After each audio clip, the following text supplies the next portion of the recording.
Hello and greetings from all the way from Mexico City. This is Christian Maldonado, and this sorry for that.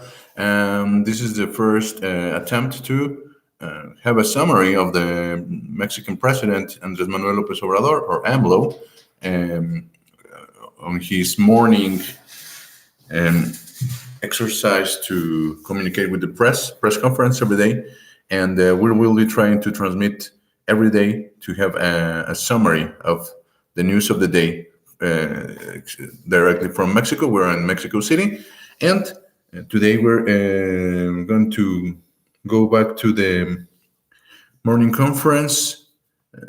He presented a couple of very important announcements. First of all, Lozoya, or Lozoya, as has been known, one of the main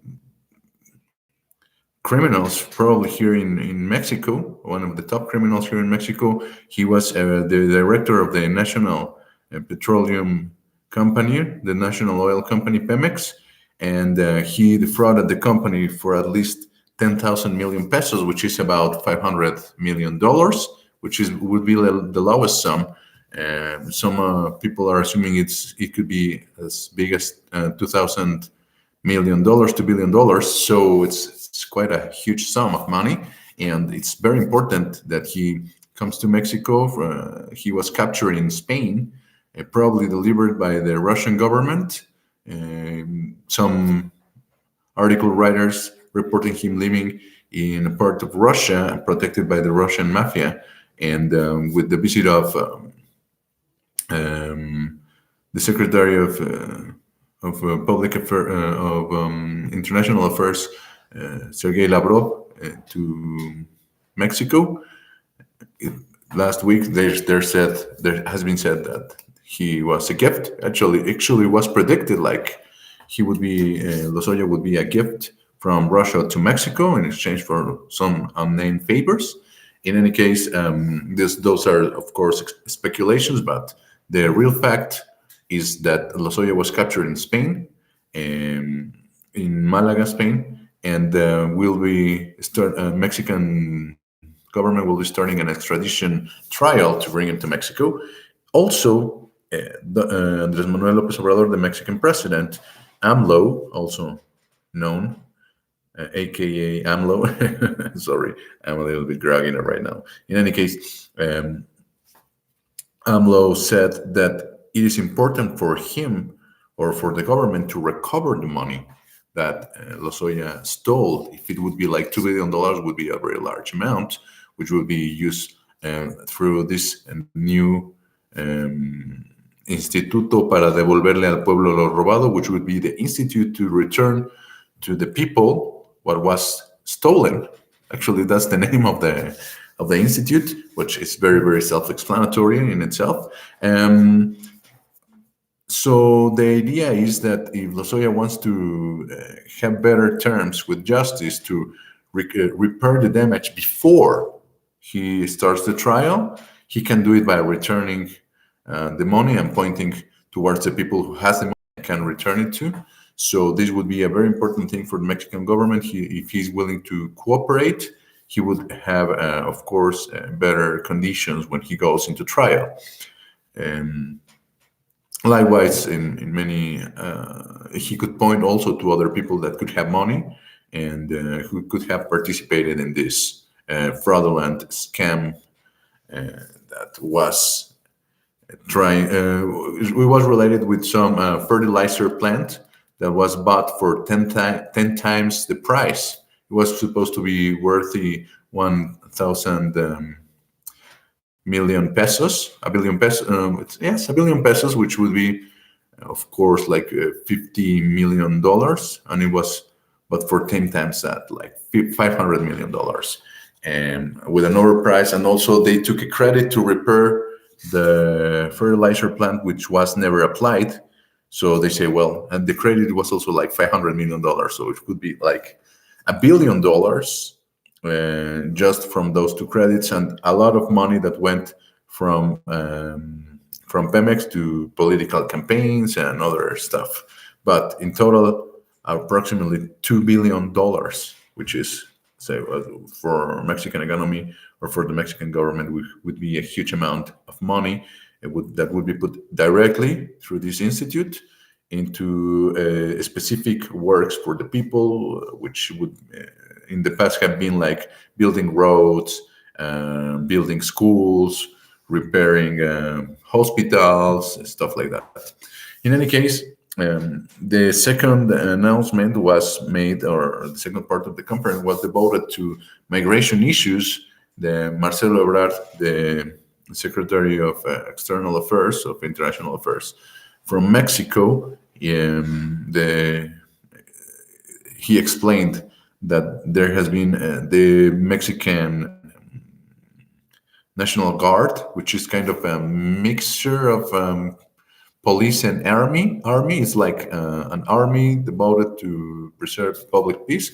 It's a newly created body of security in public security here in Mexico, and it has devoted like 6,000 elements to guard the southern border, because there were these, of course, these migrants caravans, which are coming in the thousands from countries like Guatemala, El Salvador, other countries in Central America, and they are trying to pass by force through the southern border of Mexico. And previously, in the past, what happened is that the immigration authorities would let them pass, like freely, and take advantage of them.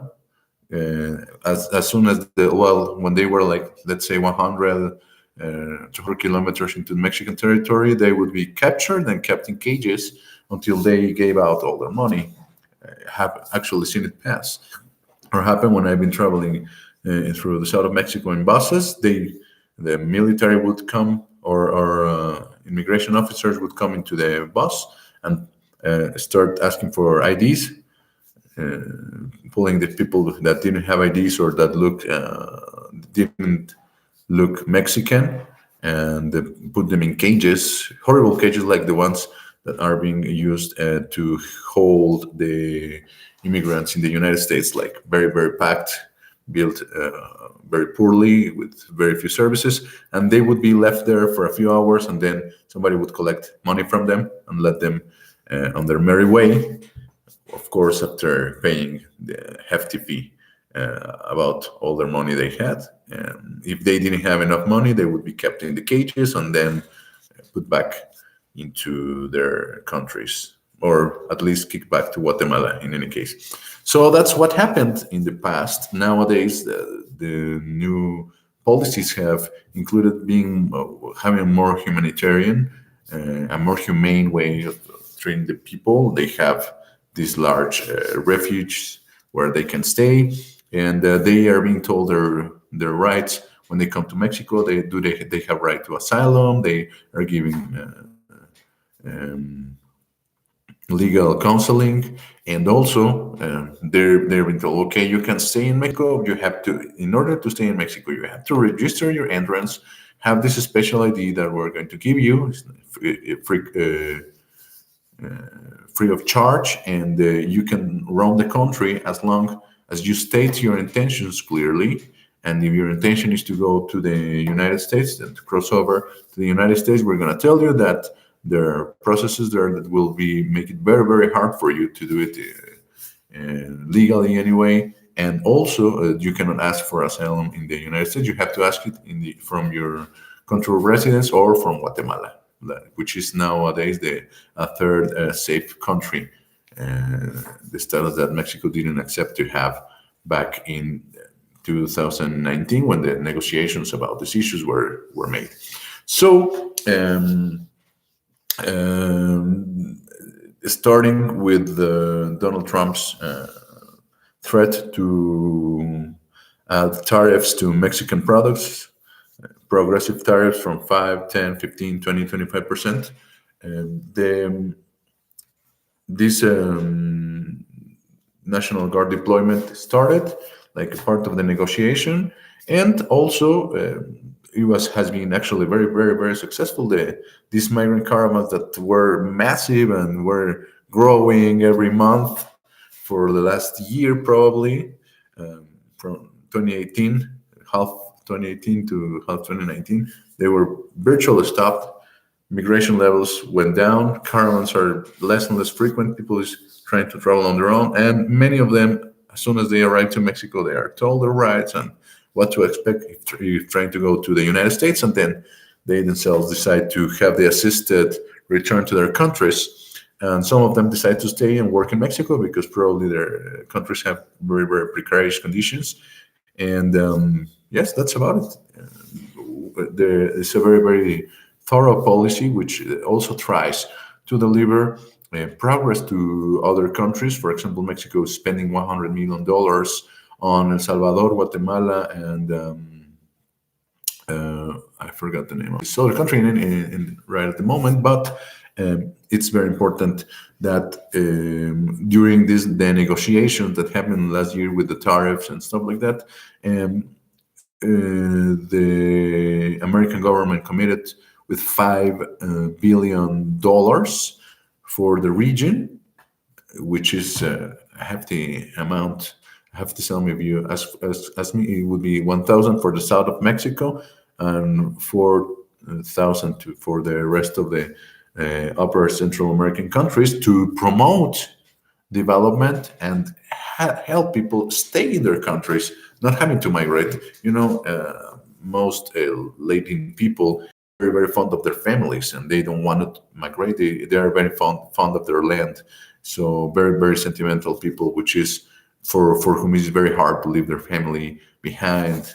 And they don't want to, in general, they don't want to go to the United States. They have to because in their countries they have a lot of troubles. For example, there's other kind of migration, which is skilled labor, which I don't know, people, professions, master's degrees, PhDs that want to travel to the United States for better opportunities in the area of science or technology that we don't have. For example, here in Mexico, technology sector is very, very small, much smaller or probably non-existent in Central American countries.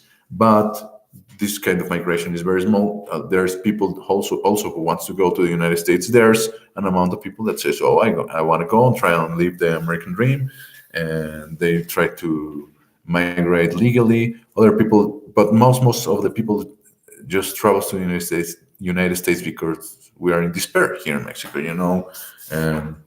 Even with huge raises like 36% raise in between 2018 and 2020 in the minimum wage in Mexico, we're still like 10 times below the United States, 10 or 20 times below the United States. So what a person earns in an hour in the United States is probably what a person earns in 2 days here in Mexico with minimum wage in both places. So yes, people's trying to go there and send some money to their families here in Mexico or in other Latin American countries.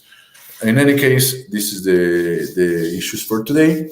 These are the issues for today, and I would like to know if you are interested in receiving news like this, and also trying to. This is just a pilot. We will be trying to make it more professionally as time goes by, and this is a very, very first attempt. Thank you very much to the people that's already watching the video. I know it's very late. I started very late writing this, trying to record this video, but thank you for being here in any case. This is Christian Maldonado, and these are the news for today. We're reporting for noti.mx and oti.mx and Tercia de Pericos, which is a triplet of parrots, whatever. In any case, probably you don't know about it. It's more or less a thing here in Central Mexico. But the website noti.mx, and we will be reporting for this, and Facebook web.noti.mx, which is our handle, and S is VSNet in Twitter. Thank you very much. Also, my personal handle, Christos Malsi, CHRISTOS LSI in Twitter. Thank you for following me. If you see this part of the video, thank you very much. This was the summary of the morning press conference from Mexican President Andrés Manuel López Obrador. This is Cristian Maldonado. Thank you very much. See you next time.